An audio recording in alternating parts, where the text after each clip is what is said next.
Good morning friends, मैं हूं सुनील काद्यान और आज है हमारा इन्वायरमेंटल साइंस का लेक्चर नंबर 17। इससे लास्ट लेक्चर में हमने स्टडी किया था फूड चेन क्या होता है, तो आज उससे ही एसोसिएटेड टर्म हम आगे स्टडी करेंगे। कौन कौन सी वो टर्म्स हैं? फूड वेब क्या होता है, ट्रॉपिक लेवल क्या होता है और इकोलॉजिकल पिरामिड्स क्या होते हैं, इसकी हमें आज स्टडी करनी है। तो सबसे पहले थोड़ा सा रिवाइज कर लेते हैं फूड चेन के बारे में। क्या डेफिनेशन थी?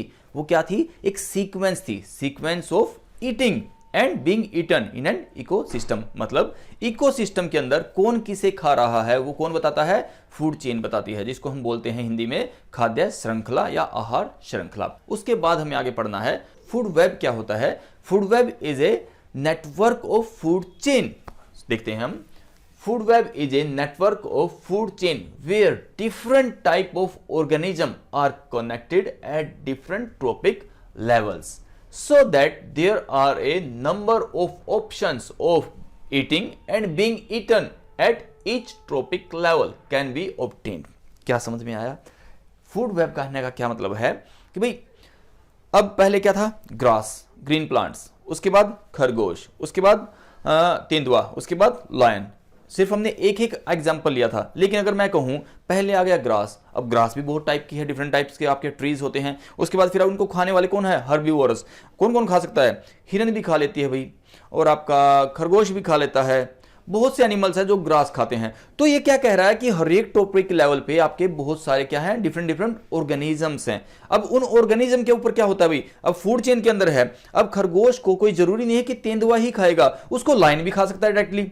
तो ये क्या हुआ? एक नेटवर्किंग हुई कि हर एक ऑर्गेनिज्म के पास नंबर ऑफ ऑप्शंस, खाने के नंबर ऑफ ऑप्शंस हैं। तो क्या हुआ? फूड चेन की डायरेक्शन चेंज हुई, फूड चेन हमारी दूसरे तरह की बन गई। तो ये डिफरेंट डिफरेंट फूड चेन की वजह से हमारा क्या बना? एक नेटवर्किंग बना। इस नेटवर्किंग को हम क्या बोलते हैं? फूड वेब बोलते हैं, जहां पे एक आदमी के पास या एक ऑर्गेनिज्म के पास नंबर ऑफ ऑप्शंस होते हैं ईटिंग एंड बीइंग ईटन, उसके खाने के और उसको भी किसी दूसरे के द्वारा खाने के ऑप्शंस ज्यादा होते हैं। जब हम इस पूरे नेटवर्क को, इस पूरे सर्किट को समझते हैं, उसको हम क्या बोलते हैं? फूड वेब बोलते हैं। आगे हम चलते हैं ट्रॉपिक लेवल। ट्रॉपिक लेवल क्या है?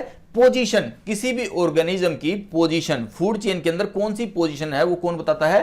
ट्रॉपिक लेवल बताता है। क्या trophic level? A trophic level of an organism is its position in A food chain. तो अगर मैं यहां एक मैंने डायग्राम बनाया है, यहां पे क्या थे भी? प्रोड्यूसर्स, उसके बाद हर्बीवोरस, उसके बाद कार्निवोरस, उसके बाद टॉप कार्निवोरस। तो ये क्या है? ये ट्रॉपिक लेवल क्या बनाएगा भाई? भाई पहले नंबर पे आ रहा है, दूसरे पे आ रहा है, तीसरे पे आ रहा है, चौथे पे आ रहा है। कौन से नंबर पे आ रहा है? कौन सी पोजीशन पे आ रहा है? पोजीशन कौन बताता है? ट्रॉपिक लेवल बताता है। तो मैं कहूं पहली पोजीशन पे कौन आएगा? प्रोड्यूसर आएगा। सेकंड पोजीशन पे कौन आएगा? हर्बीवोरस आएगा। थर्ड पे कौन आएगा? कार्निवोरस आएगा। फोर्थ पे कौन आएगा? टॉप कार्निवोरस आएगा। तो ये पोजीशन कौन बता रहा है?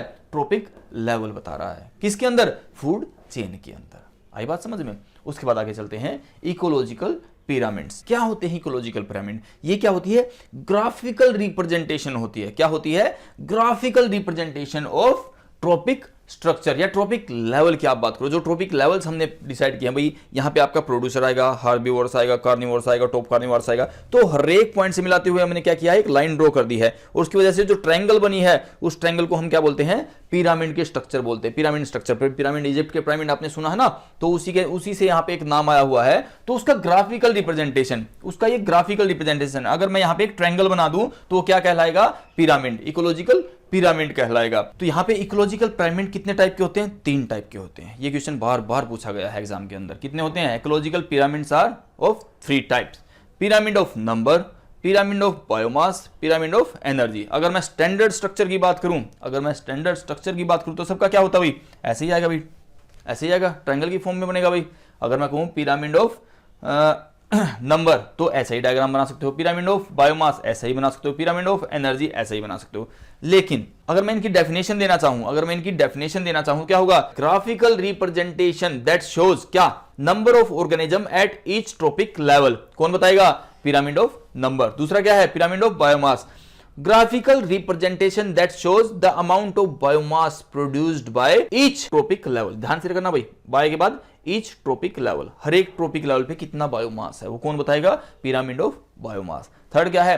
पिरामिड ऑफ एनर्जी, सबसे इंपॉर्टेंट यहां से क्वेश्चन बनता है। Graphical representation that shows the amount of energy present at different trophic levels, हर एक ट्रॉपिक लेवल के कितनी एनर्जी है। जैसे मैंने आपको बताया एनर्जी कितनी ट्रांसफर होती है, एनर्जी कितनी ट्रांसफर होती है भाई, केवल 10% ही एनर्जी ट्रांसफर होती है एक ट्रॉपिक लेवल से दूसरे ट्रॉपिक लेवल पे। ध्यान रखना, इस बात का एक क्वेश्चन आता है भाई कि कितने परसेंट एनर्जी ट्रांसफर होती है और कितनी वेस्ट हो जाती है। जो वेस्ट होती है हीट की फॉर्म में, कैसे भी जो वेस्ट होती है वो कितनी होती है, 90% वेस्ट हो जाती है और ट्रांसफर कितनी होती है, 10% ही आगे ट्रांसफर होती है। ध्यान रखना इस बात का। फूड वेब के ऊपर, ट्रॉपिक लेवल के ऊपर और हमारा इकोलॉजिकल पिरामिड के ऊपर। बहुत छोटा सा कॉन्सेप्ट है, यहां से आपका फूड चेन वाला कॉन्सेप्ट खत्म हो जाता है भाई। फूड चेन क्या होता है, एनर्जी क्या होता है, एनर्जी फ्लो क्या होता है, फूड वेब क्या होता है, सिग्निफिकेंस क्या है आपके फूड चेन और फूड वेब के। उसके बाद फिर आपका आ जाता है ट्रॉपिक लेवल्स क्या होते हैं, फिर आपका आ जाता है इकोलॉजिकल पिरामिड क्या होते हैं, कितने टाइप के होते हैं। तो यहां से भी एक क्वेश्चन आने की आपकी पूरी प्रोबेबिलिटी होती है,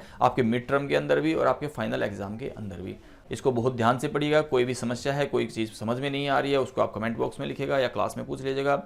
okay students, thank you very much for the listening, take care, good bye.